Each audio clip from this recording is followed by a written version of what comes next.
Dobrý večer, dámy a pánové. Vítejte na poslední sekci dnešního dne a ta se bude týkat AI a je mou milou povinností tady přivítat našeho zahraničního kolegu z Esri, pana Tomáse Dondu, který tady povede ten workshop a ukáže novinky v rámci AI, ať už té generativní, tak i té GeoAI. Takže Tomás, the floor is yours. All right. Hello, everybody. I know we are between now and dinner, beers, all that, so I'll try to keep it light. And I want to give some space for you to ask questions at the end. I want to start, again, sort of showing a conceptual overview of our enterprise Geospatial platform. When we think about the platform and how it's architected, right, it means all the modern criteria for enterprise-ready technology. And it's important to go through it so we can build on top of this for the AI concepts and the AI foundations. So our ArcGIS system, you have access to it through user types, right? It can be guest user types, anonymous user types, or different user types with different roles, different identities. This will expose you to a feature of or a set of apps, right? Can be very complex apps like ArcGIS Pro, or can be very basic apps like a quick capture for the phone and you just go take a picture, capture a feature, done. These apps are going to expose us to all the capabilities we talked before. I don't know who all of you were in the plenary, mapping, spatial analysis, field operations, 3D mapping, and more, of course. And it's going to be fueled by data. We have data. Most of it's known as our living atlas. And of course, you're going to have your organizational data. And it's probably going to be the most important one for your AI models, for example.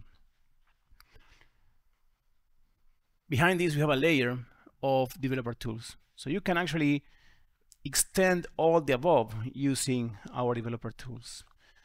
And then you can choose if you're going to deploy these as a SaaS, as a PaaS, or on-prem, or a combination of them, right? You can have some capabilities, some apps in a SaaS environment and some others on your on-prem environment.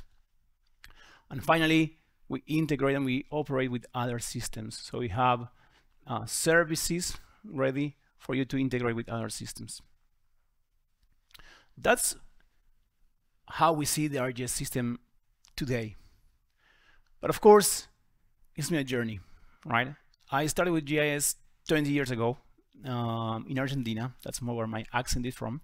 And it was way more simple, right? But every time there was a change, ArcGIS sort of catch up with that new technology trend, right? We had satellites, right? And we started getting a lot of imagery to process. Then we had GPS, and we could position ourselves in the field. And then with mobile phones and IoT, we had suddenly a lot of sensors, right, to collect information from. And of course, SaaS and the cloud really take this to a new game, right, where we could access and reach to a lot of different stakeholders. It has been a journey. Our maps have also advanced from 2D to very detailed 3D maps, where we can start to see the reality with a level that was before unthinkable. We can combine different 3D meshes, cloud points, BIM models, vector 3D files. And of course, now with also Gaussian plots, we are taking this to a whole new level of detail. But it's not just visualization what is changing. There are other trends that are, of course, happening. A lot has been today about big data, notebooks, right? And of course, when we are here today, it's AI. AI is very powerful. We are seeing that when AI and GIS are connected, that intersection, it's not easy, I would say. It's not like Gen AI, where it's natural language and a large language model only with text. We are starting to see and build physical models or geographic models to understand our reality. But when this happens, really, we get a lot of potential, and we can understand where things occur, right? Our approach, how we are using AI, we are enhancing GIS with AI. And we are doing it by 3 ways, as I showed this morning. With GeoAI, that means models, tools, techniques to extract information from imagery, vector, tabular and text data, and analyze it at scale, at impressive scales. Also AI assistants that really enhance the experience of ArcGIS by using these smart or intelligent agents, and assistants that are able to talk in natural language. So this is really also taking GIS to other stakeholders that are not probably so professional in the use of our more complex tools. And then we have AI agents, and this is something sort of new, and they have a higher level of geospatial reasoning intelligence, let's say. We can ask them to automate certain things, and they can try different tactics and strategies, and they can reach out to other agents, and they can do many things for us in a more proactive way, while the AI assistant is a bit more reactive. How we support all this? We support it with our AI framework. So our AI framework consists of these numerous agents, models, LLMs, GIS tools and data that we are sharing with you, so you can also extend our platform. So let's start with AI assistants. AI assistants are really, as I said before, helping us in every our products to do more things with our software. Vladimír showed some examples today, and we want to spend some time on going maybe deeper and with more time, same again, through these assistants. So, Vladimír? Okay, thank you so much. Pokud vám nebude vadit, přešel bych do češtiny, if you don't mind, I will say yes to everything you say. Dobře, tak pokud vám nebude vadit, budu vám hovořit čeština, tak bych dema ukázal v češtině. Začneme, kdo z vás byl na technologickém bloku, jenom se ptám. Tak, dobrý, část vás teda uvidí, řekněme, no, bude vědět, o čem mluvím, ale nebude to bohapusté opakování. Začnu u survey 1, 2, 3. Jak jsem už dneska vlastně jednou říkal, je to nástroj, kde se asistenti objevili prvně, a je to tedy nástroj, kde se s těmi asistenty setkáte nejvíc. Když si chcete zakládat nový průzkum, tak máte tady spoustu možností. Mimochodem, všechno to, co tady v survey uvidíte, tak si můžete vyzkoušet. Stačí, když si zadáte, když budete vytvářet survey na webu, stačí zadat survey 1, 2, 3 beta, arcgis.com, a potom už se dostanete do té bety a budete si tam moct s těmi asistenty nebo ty asistenty také zkoušet. Vraťme se zpátky, jakmile budete zakládat prázdný průzkum, nový průzkum, tak tady uvidíte novou položku, která je momentálně v preview, a je to chatbot, skrze kterého si můžete vytvořit vlastní survey. Vlastní survey vychází, nebo ten princip je jednoduchý v tom, že zadáte si například nejhorší je zadat ten prompt správně. Zbytek už je hračka. Vytvoř mi formulář pro hodnocení konference, proto jsem si ostatní prompty taky předpřipravil.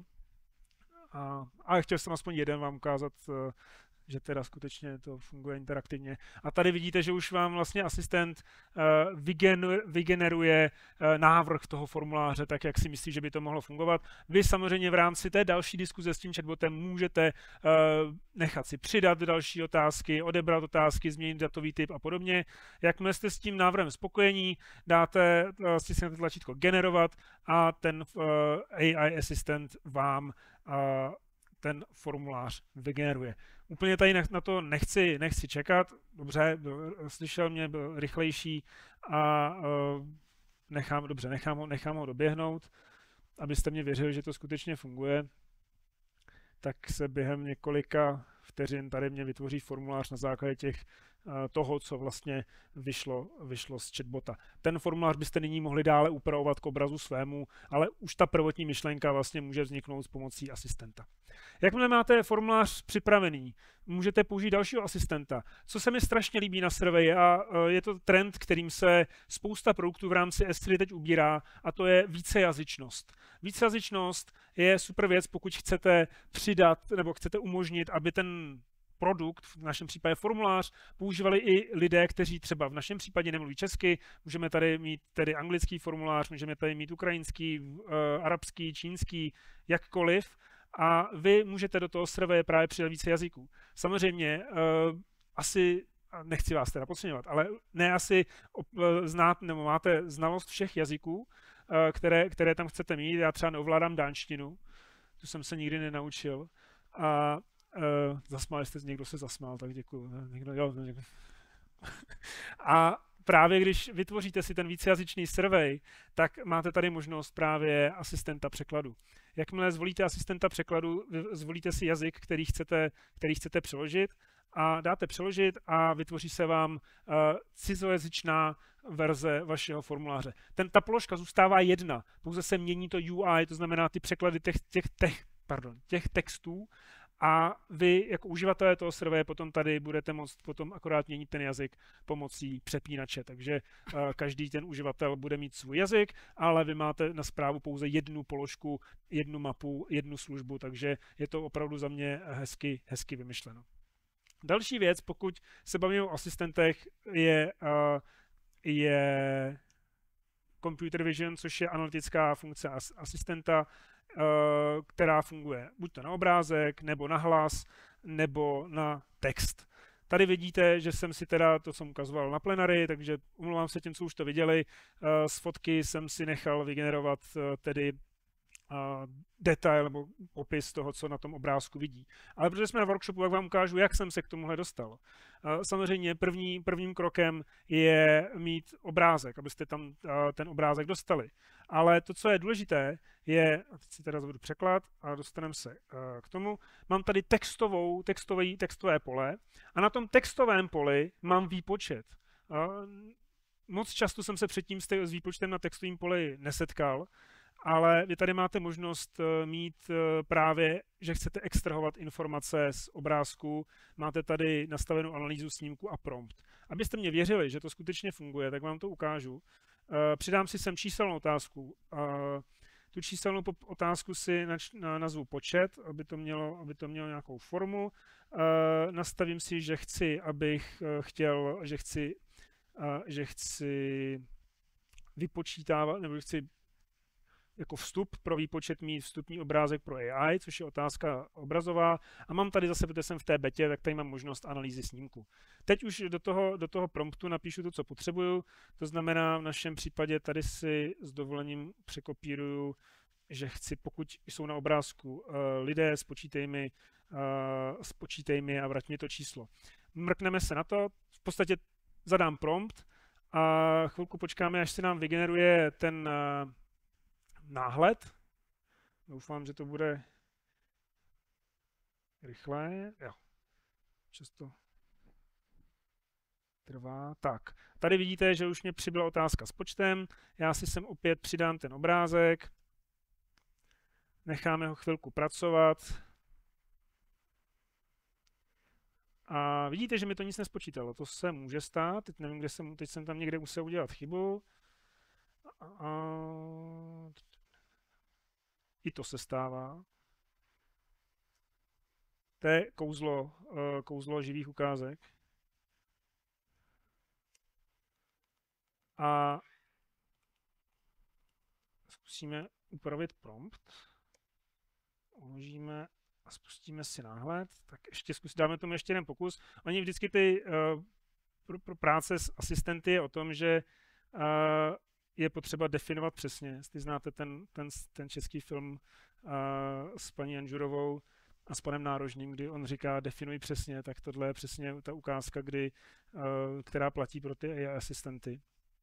Zkusíme, dám mu ještě jednu šanci. Vidíte, že tady probíhá analýza obrázku, takže doufám, že tak teď upřímně nevím, proč mě tady zrovna nechce teď počítat ty počty.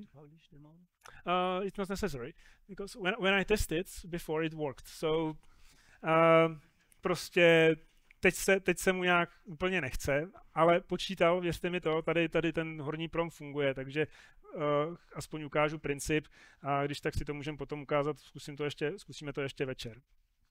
Tak, dál, co vám chci ukázat, je ArcGIS Assistant. ArcGIS Assistant, zase mám o něm článek, tím se nechci úplně jako promovat, ale mám jeden článek v ArcGIS a Arcade Assistant je úplně super, pokud pracujete s webovou mapou na webu a pomůže vám ve spoustě věcí. Tady to doufám už zase bude fungovat, že vám aspoň ukážu nějaký výstup. Jakmile chcete pracovat s atributem, který neexistuje v těch datech, tak stisknete výraz. Běžně bychom sem ten výraz začali psát pomocí jazyka Arcade, ale my máme asistenta, takže si sem přepíšu takhle strašně dlouhý vstup, který znamená, že chci, aby mě vytvořil proměnou, která je poměrem počtu obyvatel se základním vzděláním k celkovému počtu obyvatel v obci a to chci normalizovat na 100 000. Tohle je mimochodem docela jednoduchý výraz. Tady ta efektivita není úplně taková asi. Nicméně, ano, on mě tady skutečně udělal ten výraz, že atribut základní vzdělání lomeno počet obyvatel v obci krát 100 000, takže bych řekl, že je to, co potřebuju a samozřejmě díky tomu už tedy můžu vizualizovat a vizualizace se mění. Takže tady vám pomůže krásně ten AI Assistant právě u té symboliky.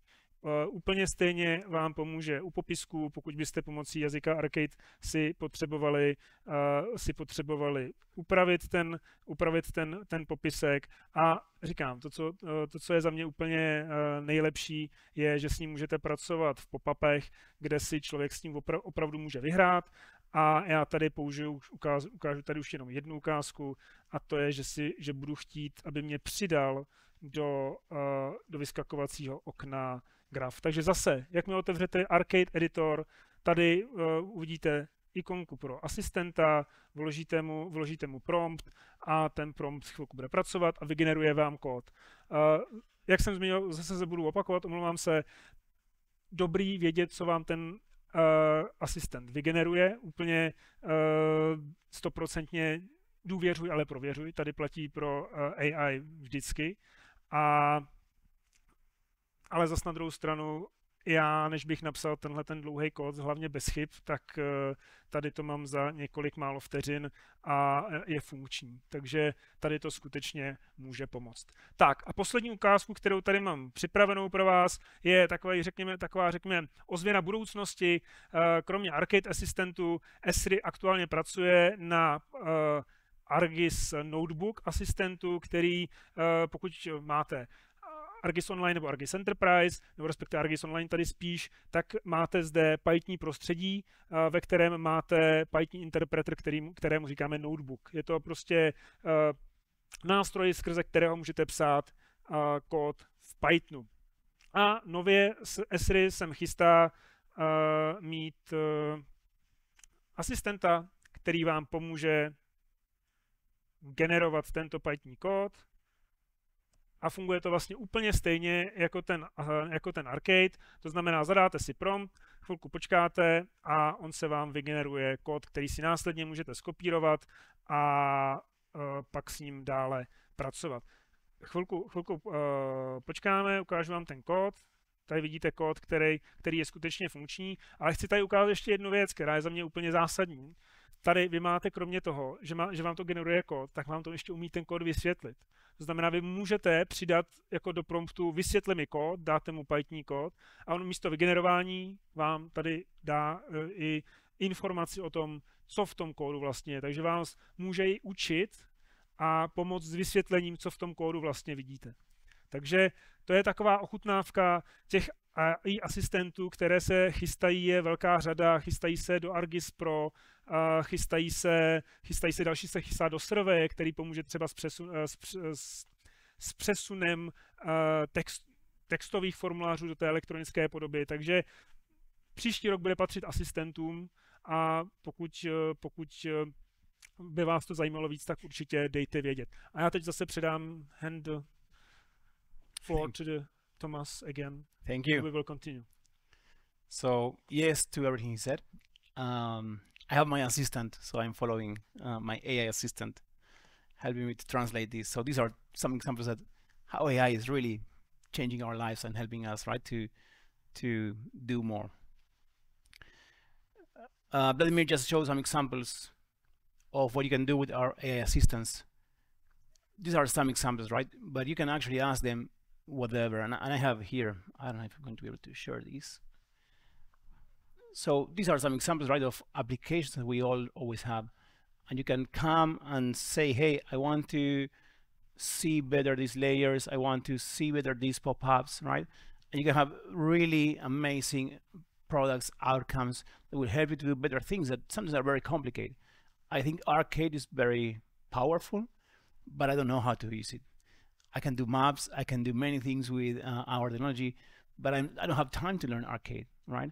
And it's only for this. So now with these AI assistants, I'm really still in control, but I can help them to do more. Use them, break them, let us know what else you need, push them to the boundaries, and we are looking for the feedback for you. Now I need to ensure that I can break it here. So again, just to wrap up on assistants, they are here to inspire and help you to do more. And we are really looking forward to see what do you do. Reach out to us, tell us, I want to do more, I'm not able to do this. We really want to push the boundaries of these AI assistants to help you do more. So now let's talk about AI agents a little bit more. And I want to show you some examples of these smart orchestrators that are actually using skills and GIS tools to accomplish complex workflows. One example is here with this Granite Explorer. They are actually running different tools. So the agent is going to try different tactics to query existing things in the field. It's going to try to symbolize layers based on that field. It's going to give us pop-ups according to what the information they're seeing. But this is just still using like buttons, right? We can now start to combine the natural language processor with these AI agents. So we can start asking them questions. And I have one demo. Let's try to see if sound works. Before we played, I want to give some context. So Starbucks is one of our customers. They're very interested in seeing traffic and consumption, of course, of coffee around their cities, around their coffee stores. So they are trying to get all the information they have together from different systems, from different vendors, they have a lot of data in many silos, let's say. You have marketing on one end, financial on the other end, and they are using GIS to try to integrate everything. Find a Starbucks near the Empire State Building.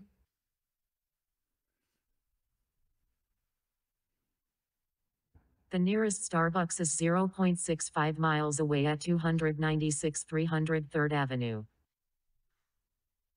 Show customer visits at the Starbucks location.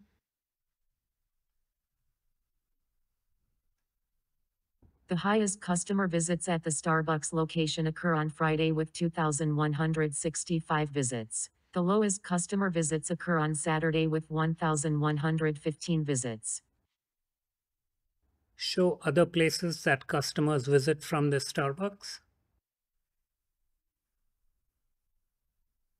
The top 3 other places visited by Starbucks customers are Baruch College, 22% of customers, 0.1 miles, Madison Square Park, 22%, 0.3 miles, and Schui Town, 18%, 0.6 miles.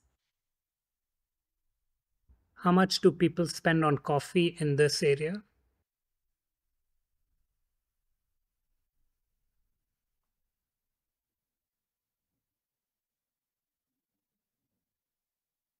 People in this area spend $38,902,322 on 2024 coffee and 44 per person. So you get the idea, right? It's amazing. This AI agent is actually going to visit other systems and asking other AI agents from those systems some of these answers, and they are collaborating to provide the information. And this AI agent is not just bringing the information, it's actually creating the widgets you see below, right? So all the information is not just displaying in the map, but also in this sort of dashboard dynamically. It's a little bit scary, I would say, but it's also impressive, right? The potential that we have.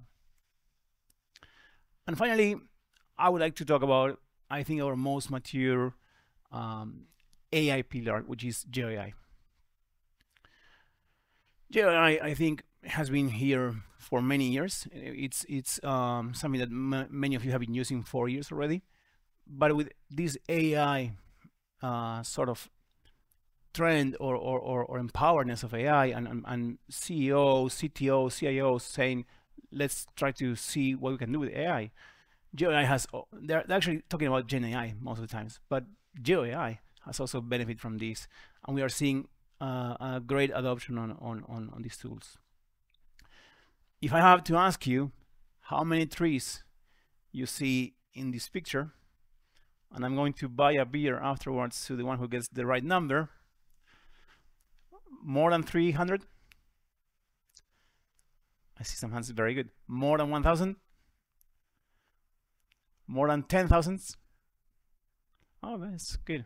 So it's 7,215 trees. We used to do grids and go through this image, right, to collect all these trees. Now with GeoAI and our models, we can count these in minutes, and we can even go further and understand the height, the volume of the tree, the width of the tree, classify them by type. So these are details that are also helping many cities to manage green spaces, for example. It's not just 2D, we can also do this sort of GeoAI extraction from 3D models.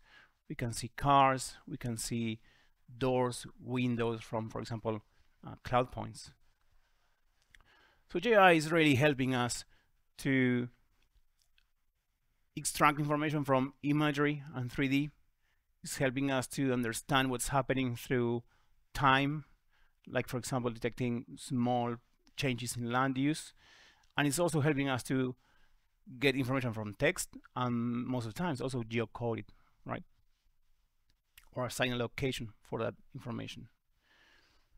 It's in imagery where I would say that GeoAI really shines. I think this is the place where we are seeing the highest adoption and the most interesting use cases. And it's also where we are seeing that it's empowering our users to do way more than they used to do before. A colleague of ours and a friend of ours of the house is Gabriel Ortiz. He's from the region of Cantabria in Spain. And he has a small department of 3 people, including himself. And it used to take him a lot of time to go through some of these data extractions. But now with GeoAI, he's really changing the game. So he has the entire region up to date. He follows the changes. Again, it's 3 people. And the most interesting part is when I talked with him last time and we were talking about his journey, he was saying, like, we used to do, yes, GeoAI has mistakes, he says, right? It's not perfect. We are training the model so we can get better results, which is also great. We can get even better. But right now, he's saying it makes less mistakes than we do.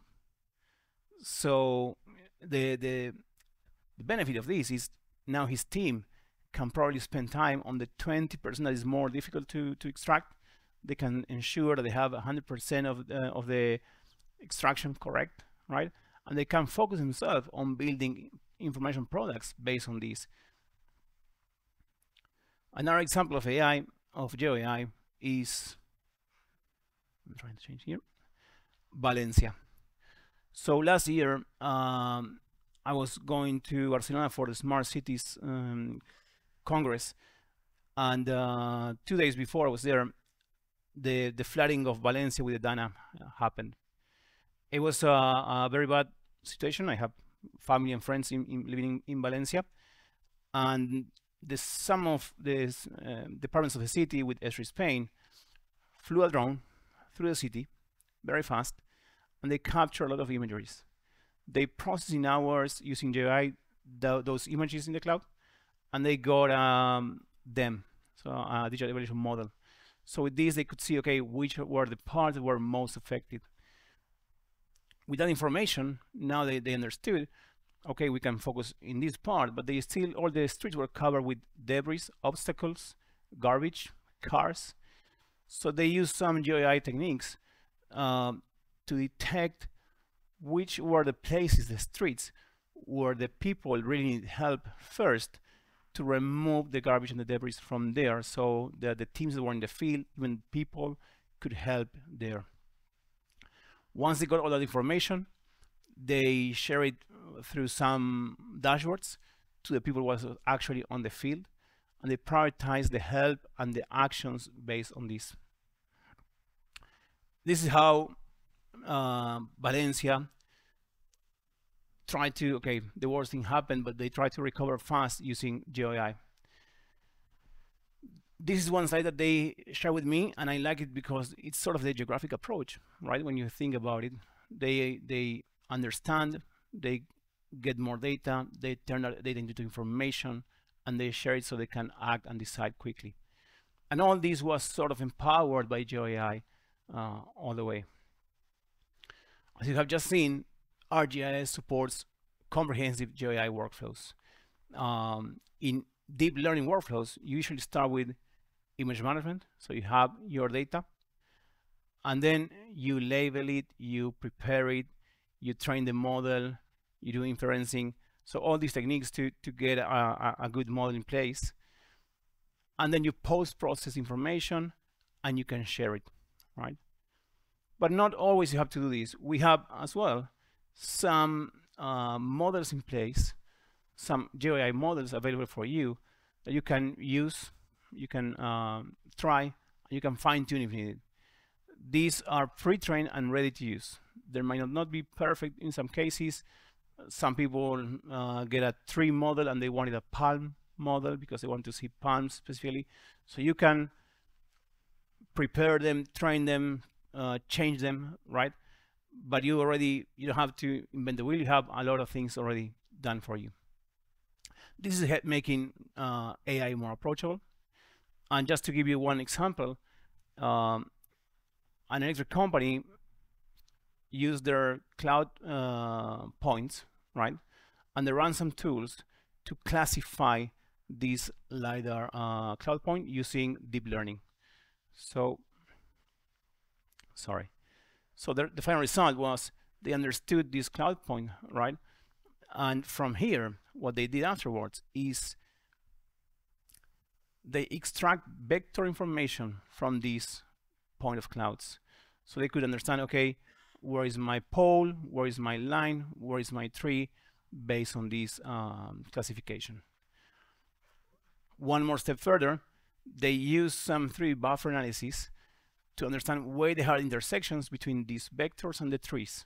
So they could send people into the field and say, we need to have some maintenance here because these branches are affecting our power lines. So why do we need GeoAI? And I don't know if you need GeoAI, but I think we should use GeoAI because we are getting every time more complex information, more sensors. The amount of information out there, it's getting bigger and bigger, right? And we can take the most out of it. We can scale and automate. We can unlock hidden information, hidden patterns. Let me show you one more example with Vilnius. Vilnius has these boxes with drones inside. So the drone basically every 1 hour gets out of the box, flies, then returns to the box and charges for the next flight. While they do this, they are able to capture all the information and get amazing product informations. One of them is this waste container inspection. So they can see if there is any garbage bin that is blocked or full or has garbage on the sides, and they can send someone to work on it. Another one very important, many roofs are in a bad condition, and the citizens are saying to the city, can you give me some information if my roof is safe or not? So the drone has a thermal camera and it's inspecting the roofs and it's giving the citizens answers if they need to. Like, yes, you should do something with your roof, or no, your roof is in good state, you don't have to invest right now on it. Other applications, for example, they are seeing illegal parking, they are seeing where there are cracks in the road, so they are having all these information products to understand the status of the city. And this is my favorite, probably. they are doing with some open models, detecting invasive plant species. So the drone is telling them we have invasive plants here or there, which is a real problem for some of the park and green spaces administrations. And they are sharing these models with other cities so they can use them as well. We are also advancing on spatial analytics with AI and with GeoAI. So we are able, as I was saying before, to predict, to detect, and to forecast how some things happen. One example of this is the city of Oslo. They are doing a lot of simulations of wind and another sort of techniques, particles to see where they're flowing, pollution, but they also are seeing sunlight, shade, so they are doing a combination of different methods and techniques to understand their city, to understand the future of the city, understand what happens with all this climate change. Also, in Slovenia, they are using GIS and GeoAI models to understand what happens with flooding. So after Dana, they started saying in Valencia, they started saying what happened here is something similar happens. And they're playing with barriers, obstacles to see how they can mitigate some of these effects. And finally, one very recent example. This is a partnership that we have with NVIDIA. What you are seeing here, and let me go back a little bit. This car is stopped at the intersection. He should be moving forward, but he's not. So the city has cameras and is understanding, hey, this car is not moving. So somebody who is monitoring the status of the city has this dashboard, and what you are seeing here to the right is a report generated with AI. So the AI tool is telling them, oops, sorry. The GeoAI tool is telling them, this is happening right now. This is what I'm seeing. This car is not moving forward. The criticality of this is medium or low, and the agent decides if they need to intervene or not. In this case, the car after a while just moves on, so the agent doesn't intervene. This is happening in almost every corner, right? And of course, one agent can see one intersection, but they cannot see every intersection in the city and decide where is a good idea to send somebody or not. So AI is giving them all these alerts. Also is giving them what you see in red here and yellow, how congestions are those intersections and where they are the cars turning the most, if pedestrians are able to walk through or not. And they are saying, okay, I should action here, I should action there. Eventually, the idea is also for these lights for the traffic to articulate themselves with these agents to help and release some of these congestions. Some of these, I know it's scary, I would say. So we really want to ensure that we have, for all these AI assistants and for the GeoAI capabilities, mechanisms of trust in place, especially following all the European guidelines. We have our Trust Website Center, where you can go and you have explainable information about our models and how it's secure and aligned with our policies. You have a specific section for AI there, and you can see how we are doing, how we are training them, how we validating these models. And we have for every single model what we call a trust card. So you can see them. If you get this link, you can see them and learn more about these models. And we also explain what we call the model explainability. So you can identify when a model is good for your usage, when it's a bad model for your usage, when I should use it, when I shouldn't. And you can understand, okay, what's the level of prediction that I'm going to get. Ahead to the roadmap, and this is something that it's sort of coming, but we want to share with you. We're discussing about this with Vladimír. We are going to release a suite of extensions and development tools for you to extend the Geospatial AI platform. So you are able to add your own AI skills, your own skills for the AI agents. We expect to have something for this next year, Q1. So stay tuned. and I'm excited to see what you do with this. If you can't get enough and you still want to learn more about AI, and you don't want to take any beers right now, you just want to get on the online and start reading more about it, take out your phones right now. Because if you want to see about GeoAI, this is the website you should visit. So you can scan this QR code and you can see here the information. I'm gonna give some seconds. 5, 4. If you want to know more about AI assistants, this is the place you should go. So here we have a lot of information. This is the October release. We are sharing all the information related with AI assistants and what's new.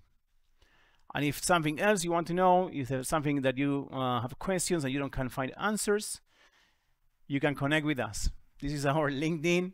That was the easiest way to do it, but you can also get from there, chat with us, get our emails, or reach out to us after this session. Oh, you have the XR session here, right? Afterwards? Yeah. So we are going to have an XR session after this from Vladimír. That's all. I'm really excited to see what you can do with GIS and AI. And I want to thank you all for your time.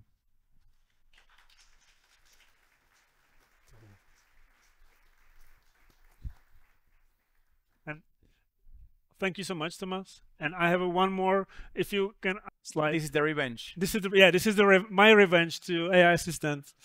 Now you can see that there is a 72 number, so it works. But you know, what was the problem? I'm sorry. What was the problem? No, well, just the AI. Well, beta. It was okay. The model was shy before too many people here, so I had to ask. Pardon, musel jsem se zeptat just myself without the presentation, and it started working. So 72 here, 72 here. So I was right. Thank you so much. Děkuji vám za váš čas, že jste tu byli.